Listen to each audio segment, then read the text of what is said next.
പിന്നെ ചർച്ച ഈ മുന്നണി മാറ്റവുമായി ബന്ധപ്പെട്ടിട്ട് ഇനി ആരാണ് ഇതിന് പിന്നിൽ CPM മന്ത്രിമാരുടെ ചില സ്റ്റാഫുകൾ കൂടി ഇതിനകത്ത് പങ്കെടുത്ത് പറഞ്ഞ് ഇപ്പൊ പ്രചരിക്കുന്നുണ്ട്. അങ്ങനെ കേരള കോൺഗ്രസ് എമ്മിലുള്ളവർ പങ്കില്ലെന്ന് ചെയർമാൻ പറഞ്ഞു.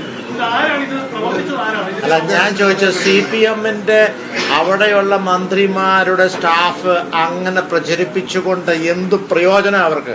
ഞങ്ങളെ അപ്പുറത്തോട്ട് വിടാണ്. അല്ലല്ല, ഞാൻ പറയട്ടെ, ഇപ്പം ഞാൻ പറയുകയാണ് ഞങ്ങൾ UDF-ലേക്ക് പോവുകയാണ് എന്ന് പറഞ്ഞാൽ ഈ 5 MLA-മാർ കേരള കോൺഗ്രസിനോടൊപ്പം ഉണ്ടാവും. പക്ഷെ ഒരിക്കലും പോവില്ല, ഞങ്ങളുടെ ഇടതുപക്ഷത്തിനോടൊപ്പമാണ്. ഇവിടെ ഇരുന്ന് ചോദിച്ചു.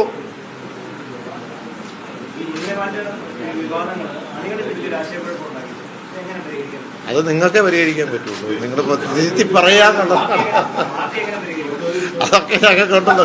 ഞങ്ങളുടെ പാർട്ടിക്ക്, ഞങ്ങളുടെ പ്രവർത്തകർക്ക്, ഞങ്ങളുടെ വിശ്വാസം ഇത്രയും ആൾക്കാർ ഇവിടെ സ്റ്റിയറിംഗ് കമ്മിറ്റി ലീഡേഴ്സ് ഓഫ് എന്ന് പറഞ്ഞാൽ ക്രീം ഓഫ് കേരള കോൺഗ്രസ് പാർട്ടിയാ. അവർക്ക് സംശയമില്ലല്ലോ. പിന്നെ എന്താ എന്തോ 13 സീറ്റല്ല, അതിൽ കൂടുതൽ 1 or 2 കൂടുതൽ ലഭിക്കണമെന്നുള്ളതാണ്. ഇന്നിപ്പോൾ അതിന്റെ ചർച്ച വന്നു, ആവശ്യപ്പെടും. പക്ഷെ നമുക്ക് ലഭിക്കണോ ഇല്ലോ എന്ന് നമുക്കറിയില്ല. പക്ഷെ തീർച്ചയായിട്ടും അത് ഞാൻ അങ്ങോട്ട് ചോദിച്ചു, ഞാൻ മത്സരിക്കണമെന്ന്. അതുകൊണ്ടാണ് ഞാൻ ചോദിച്ചത്. പാർട്ടികളെ തീരുമാനിക്കട്ടെ. ഇന്ന് ഞങ്ങൾ ചോദിച്ചു, ഓരോ ജില്ലാ പ്രസിഡന്റുമാരോട് ചോദിച്ചു ഏത് സീറ്റാണ് ഓരോ ജില്ലയിൽ വേണ്ടത്. ചില ജില്ലകളിൽ വേണ്ട എന്ന് പറഞ്ഞു, കാരണം വിജയസാധ്യത കുറവായിരിക്കും. മറ്റു ജില്ലകളിൽ വേണം.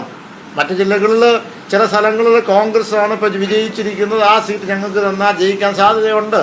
ഇപ്പോൾ പാലക്കാട് വളരെ ശക്തമായിട്ട് പറഞ്ഞു, കഴിഞ്ഞ പ്രാവശ്യം ഞങ്ങൾക്ക് കിട്ടിയത് ജില്ലാ പ്രസിഡന്റ് ഇവിടെ ഇരിക്കുന്നു, ഞങ്ങൾക്ക് കിട്ടിയിരുന്ന ജയിച്ചേനെ. ഇഞ്ചി കുശലൻ ഇഞ്ചി അവിടെ ഉണ്ട്. അതെ,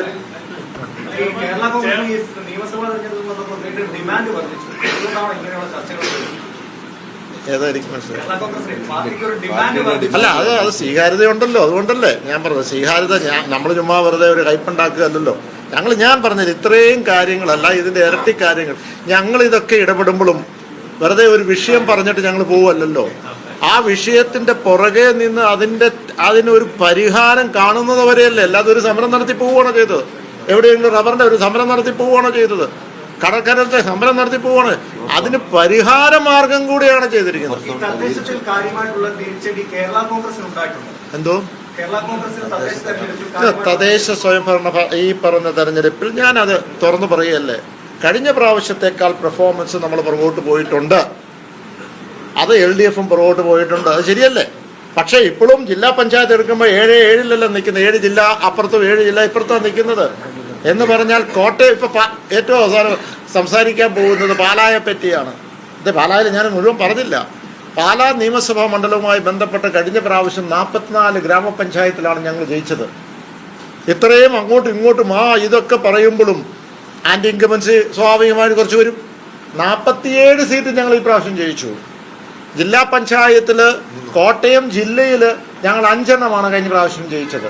പക്ഷേ ഈ പ്രാവശ്യം ഞങ്ങൾ ജയിച്ചത് 4 എണ്ണമാണ്. അതിൽ ഒരെണ്ണം അത് ഇലക്ഷൻ കേസിലേക്ക് പോയിരിക്കുക. ഒരെണ്ണം 130 വോട്ടിനാണ് പരാജയപ്പെട്ടത്. അതെ, കാഞ്ഞിരപ്പള്ളിയോട് ഇരിക്കുന്നത്. അത് കൗണ്ട് ചെയ്ത തെറ്റുണ്ടായിരുന്നു. അതുമാത്രമല്ല, പാലായിൽ കഴിഞ്ഞ പ്രാവശ്യം പാലാ മേഖലയുള്ള നിയമസഭാ മണ്ഡലത്തിൽ 3 എണ്ണമായിരുന്നു ജില്ലാ പഞ്ചായത്തിൽ ഞങ്ങൾ ജയിച്ചത്. എന്ന് പറഞ്ഞാൽ കയറി ഇറങ്ങുന്ന ആ ബ്ലോക്കിൽ 3 ഞങ്ങൾ ഈ പ്രാവശ്യം ജയിച്ചു. ബ്ലോക്ക് പഞ്ചായത്ത് ഞങ്ങൾ ഇച്ചിരി പുറകോട്ട് പോയി. ഇത് ഇപ്പോൾ കടുത്തുരുത്തി പറയും, ഞങ്ങൾ 2128 പാലാ നിയമസഭാ മണ്ഡലത്തിൽ വോട്ടിന് മുന്നിലാണ്. കടുത്തുരുത്തിയിൽ പറഞ്ഞു, കടുത്തുരുത്തി ജില്ലാ പഞ്ചായത്തുകൾ പരാജയപ്പെട്ടു. പക്ഷെ ഗ്രാമപഞ്ചായത്തുകൾ എടുത്തു നോക്കുമ്പോൾ 3300 വോട്ട് ഞങ്ങൾ പുറകോട്ടാണ്. പക്ഷെ ഒരു പഞ്ചായത്തിൽ, മാഞ്ഞൂർ പഞ്ചായത്തിൽ ഞങ്ങൾ 3000 വോട്ട് പുറകോട്ട് പോയി. ബാക്കി പോയത് 1-2 സ്ഥലത്ത് പോയതാ. അപ്പം ഞങ്ങൾ കോൺസെൻട്രേറ്റ് ചെയ്യണം എവിടെയാ? മാഞ്ഞൂർ പഞ്ചായത്തിൽ. അത് ഞങ്ങൾ ചെയ്തുകൊണ്ടിരിക്കുക.